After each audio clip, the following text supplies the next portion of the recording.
Good morning guys. For today's video at i-flex ko lang sa inyo yung mga tanim ko dito sa paligid ng bahay lang namin, diba?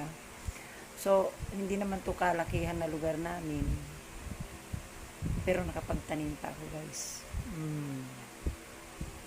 So pag gusto may paraan, pag ayaw may dahilan. Tamad-tamaran lang ba? Hindi naman ako kasi tamad. Mahilig ako talaga magtanim. Kasi laki akong bundok. Bundok talaga. Ibig sabihin, laki akong probinsya. Lumaki ako sa lugar na maraming pwedeng pagtaniman. Kaya sanay ako magtanim-tanim. So hanggang sa napunta ako dito sa Maynila, dala ko yung ugaling yun. Kaya pag may nakita akong bakante na pwede taniman, tinataniman ko talaga yan guys. Kaya yun. Kaya makikita nyo, mapuno yung paligid ko. Isipin nyo yun, ha? So, may nakita kasi akong papaya doon sa makanting lote namin, doon sa likod. Yung pinakalikod, malapit sa Sapa Creek ba?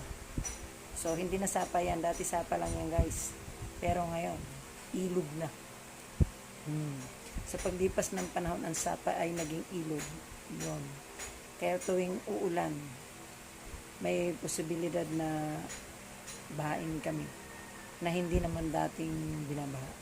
Ganun naman talaga yung mga dating hindi binabaha guys, di ba binabaha na ngayon? Kasama na kami doon.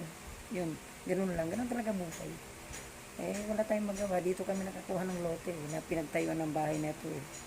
So, maliban na lang kung marami tayong anda, lumipat tayo sa hindi binabaha. Ganun lang. Wala Kaya, tiis-tiis na. Pasensya na kayo guys. Yung kapitbahay namin siguro may ginagawa pukpok ng pukpok. So naririnig nyo naman siguro yun, di ba? So pagpasensya nyo na. Yung lugar ko, kung halos naghahalikan yung mga bubong. Ako nga lang dito yung medyo malayo kasi hindi ko kasi binahayan lahat ng lugar ko. Nagtira talaga ako ng space. So may harapan, may mga tagiliran, may likuran. So yun. Sila kasi sagad-sagaran guys. Chinismis na. Hindi. Sinasabi ko lang yung totoo. Real talk lang tayo. So, kunin natin, samahan nyo ako guys. Kukunin ko yung papaya dun. Nag-iisa lang naman at hindi naman kalakyan. Pero sayang hinog na eh. So, yan. Yan guys, yung sinasabi kong papaya. Oh. Sungkitin natin. Nag-iisa lang naman. Kaya lang hinog na eh. Kunin ko. Diba? Tapos nagtanim ako sa tabi ng papaya na bayabas guys. Nanggaling itong binhi ito doon sa namatayabas doon sa harap ng bahay namin. So, para hindi mawala yung lahi niya. Kaya kinuha ko, tinanim ko ito. Buhay. Kala ko na matay. Ito yung papaya guys. Ito yung puno. At ito yung guyabaano ko. Malaki na siya. Oh. Yan. Ayan, natumba nga lang. Ayan. So, yan yung creek. Ayan yung creek guys. Yan yung sinasabi ko. Ito yung bakanting lote namin. Ayan. Ito yung bala kong bakuran yan dyan. Ayan. Ayan.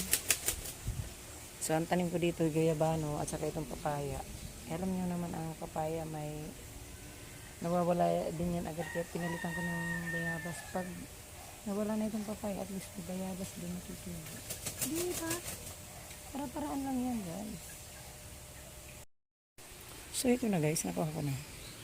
Diba, may papaya na tayo ngayon. So, ito nga guys.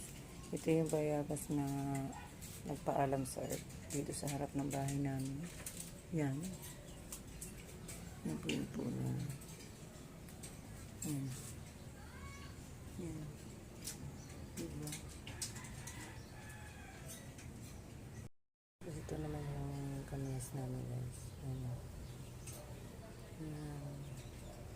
May bunga pa rin siya. Hindi rin nawawala ng bunga to guys. Tapos ito yung nyug namin. Dito rin yan sa tapat ng bahay. Yan. O diba? Magkatabi sila ng bayabas. Ito. Yung na bayabas. Nagpaalam sa earth. Yan. Ayan yung puno ninyo. Ayan. Kaya tayo sa taas guys. Ayan.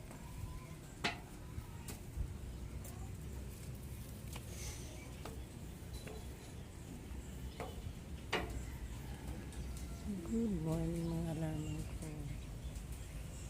Yan. Ito yung rambutan na ba? Nahinog na guys. Nag-umpisa na sila magkaroon ng hinog. Wow. May ma-harvest na pala tayo guys. Tapos ito yung kamyas namin. Pag dito sa taas yan. Tapos na siya hanggang dito yan. Ito naman sa gilid. Sa gilid. Yan, may tanim din ako. Oregano palang tawag dito guys. Ito. Oh, may kangkong. Tapos may alugbati na rin. Yan guys. Sabi sa inyo, para-paraan lang yan. Iba talaga pag laking probinsya yan. Yung pinagtatapunan ko ng mga balat-balat ng prutas at gulay. Yan. Tinapon ko na kangkong dito. Tumubo. Tumubo siya yun. Puno ng rambutan dito sa likod ng bahay namin guys. Yan. Naingay yung kapitbahay namin guys. Kaya hirap ang video dito. Ito. Dati puno ng bayabas niya guys. Kaya lang namatay din yung isang bayabas niya. Hindi ko alam kung bakit. Ang pinalit ko itong rambutan. Diba? Ang bilis lang. Tapos ito naman yung malunggay ko guys.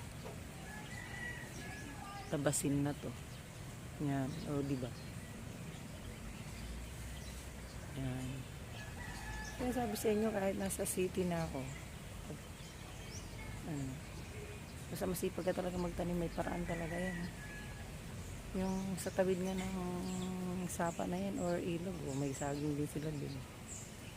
May mangga o diba? Para-paraan lang talaga guys. So nga guys, ito na yung pinikas ko kanina papaya doon sa bakanting lote. Yun. So diba guys, pag may tinanim ka, may aanihin ka talaga. So, magtanim na rin kayo. Basta may bakante din lang kayong pwedeng pagtaniman. Taniman nyo tulad itong papaya. Hindi naman malaking space ang kailangan nito. Ayun. Meron nga akong friend nagtanim sa malaking drum eh. Ang lalaki ng papaya. Kaya lang yung tinanim ko doon sa taas na papaya kasabayan na ito. Hindi na munga. Hindi ko alam kung bakit. Parehas lang naman ang lahi yun. So yun, ini-encourage ko kayo na magtanim sa mga bako-bakuran nyo. Kung mayroon baka pwedeng pagtaniman, magtanim na po kayo. Tulad ko na malunggay, madali lang yun. Pwede yun sa mga paso-pasong malalaki. Kahit pa paano, pag inaanihin kayo, hindi na kayo bibili. Di ba laking katitiran yung guys? Ako kasi mahilig ako talaga magtanim-tanim. Ngayon ang libangan ko, pag nandito lang ako sa bahay namin, wala akong lakad. Yun. Kaya, tatanim-tanim ako dyan sa kapaligiran ko. At bahala ko nga magtanim ng kamote doon sa taas ng bahay namin. Yung sa sako ko ilalagay. Kasi may nakita akong ganong gagayahin ko. Walang masama. Kung balang araw, pakikinabangan mo. Oh, walang masamang gumaya. Kasi ikabubuti mo yun. Diba? Huwag na ikasasama mo na paggaya. Diba guys? So, yun. Oh, kaya libreng papaya na kami ngayon. Alam ko nga magtanim din doon ng avocado. Soon. Pakikita ko yun sa inyo yun guys. So yun, babalatan ko na ito para makain na namin. Pasensya na kayo guys kung may naririnig kayong putok-putok. Nagpiprito po kasi ako ng isda. So yun nga guys, tapos ko nang ipakita sa inyo yung mga tanim ko sa paligid ng bahay ko, diba? So yun. Ayun lang naman ang mga tanim ko dito. Kaya nga, kahit nasa city na ako, akala mo nasa probinsya yung lugar ko kasi marami akong tanim puno. Di ba? May nyog, may bayabas, may rambutan, may malunggay, at kung ano-ano pa. So, sa bakanting lote guys, may tinanim pala ako doon na bagong nyog. May tinanim ako doon uli na nyog, galing din dito sa lahi ng nyog na ito. In case na,